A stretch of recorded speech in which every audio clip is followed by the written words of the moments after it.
Last Friday, President Biden finally finished off a week that was fraught with defeat on a positive note. After months of negotiation, members of the House finally passed a $555 billion hard infrastructure bill on a bipartisan basis. While 6 Democrats voted against it, 13 Republicans actually voted in favor of the legislation that will invest in our bridges, our roads, and airports, plus public transit, water, and broadband infrastructure. Now, Biden believes that he desperately needed that win, and he's expected to quickly sign the bill. But what about his Build Back Better agenda? Have progressives lost their leverage now? And how will he build on this momentum to sell the social spending package to the Senate? To discuss how Biden can capitalize on this victory and actually craft the winning message ahead of the 2022 midterms is Daily Beast columnist Wajahat Ali. Wajahat, thank you so much for being back with us. Always exciting to have you and your insights on this show. So I just want you to give us the dish right now.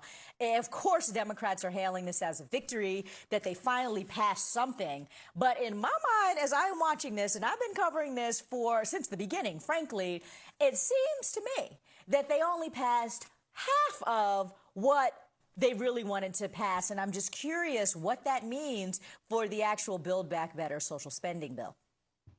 This means that progressives have to hold the line and try to protect moderate Joe Biden's agenda. And the BBB, like we discussed on your show before, if you actually itemize it, paid parental leave, free pre-K, community college subsidized, and lowering prescription drugs across the board, Aisha, it has remarkable popularity, which includes popularity with the average American suburban parent, which isn't you or me.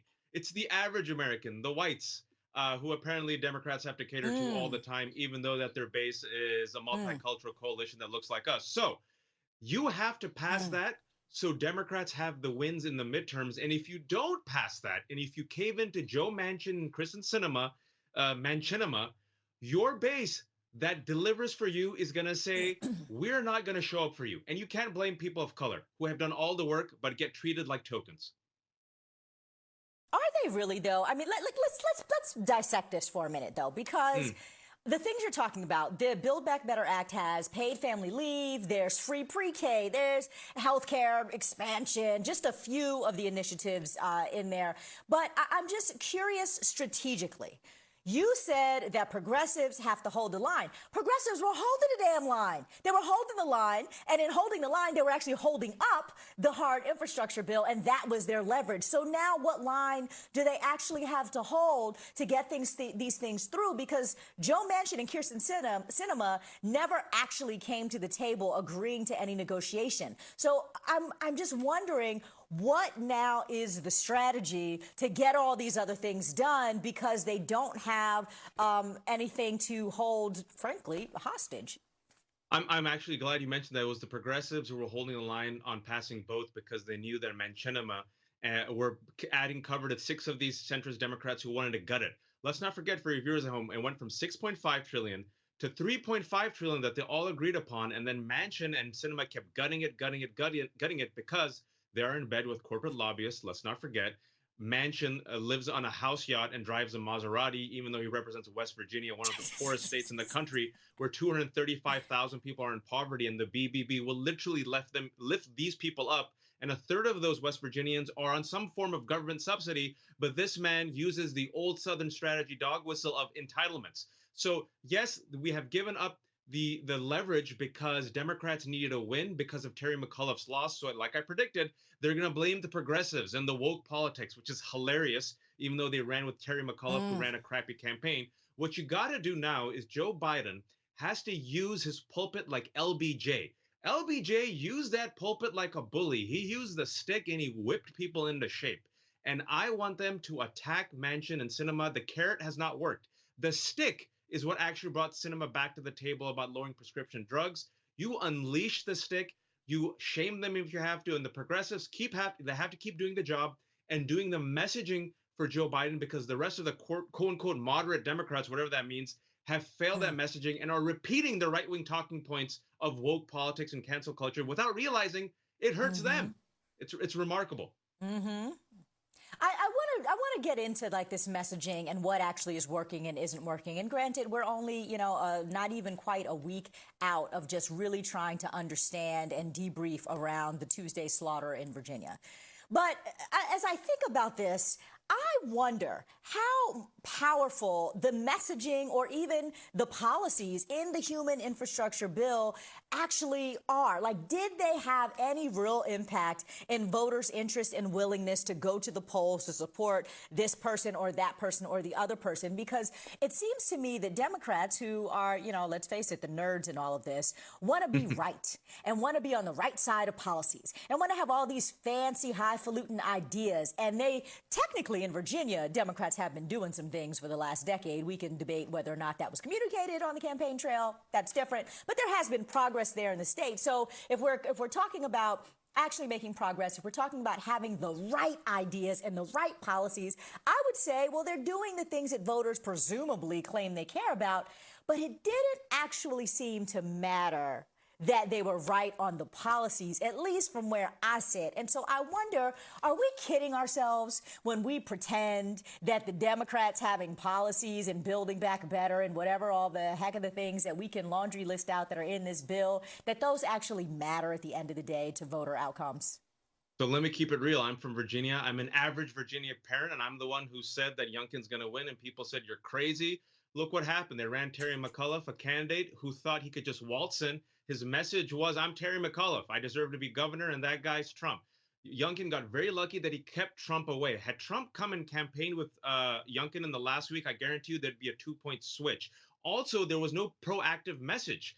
What are you for? And finally, what I said in the summer is that you guys have to take care of this anti-CRT message. You have to cultivate it and you have to develop it and you have to talk about race. You cannot avoid the culture war. Democrats, you cannot bring a pencil to a knife fight when they bring the Southern strategy, the racist dog whistles, and the bazooka. And the Democrats, since the summer, knew this was coming. And what happened, Aisha? What happened is that within 3 weeks, the Republicans leading up to the election manufactured a fake fear like Sharia, like the caravan, over CRT and parents' rights, aggressively messaged it, got the white vote and enough suburban votes, and that became the #1 issue.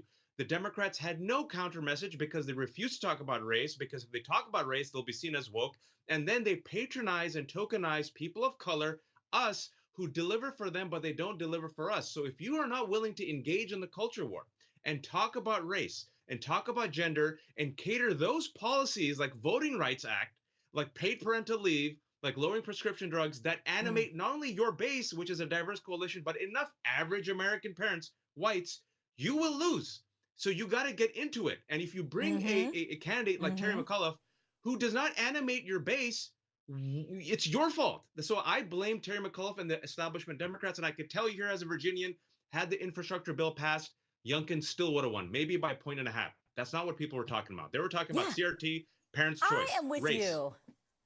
I totally agree with you. I do not think that any of these people really gave, two craps about this infrastructure bill passing or not passing or what's in the Build Back Better thingy or whatever, because you actually just coined it at the beginning when you were talking about how Joe Manchin is living on a yacht and driving around in a Maserati and representing people from West Virginia. The truth is that Biden and his tough talking kind of blue collar, I'm going to appeal to the average whomever it is, working class, lunchbox carrying, 6-pack drinking, whatever, suggests to everybody that we need to tackle economic anxiety, right? And so we're going to build back better.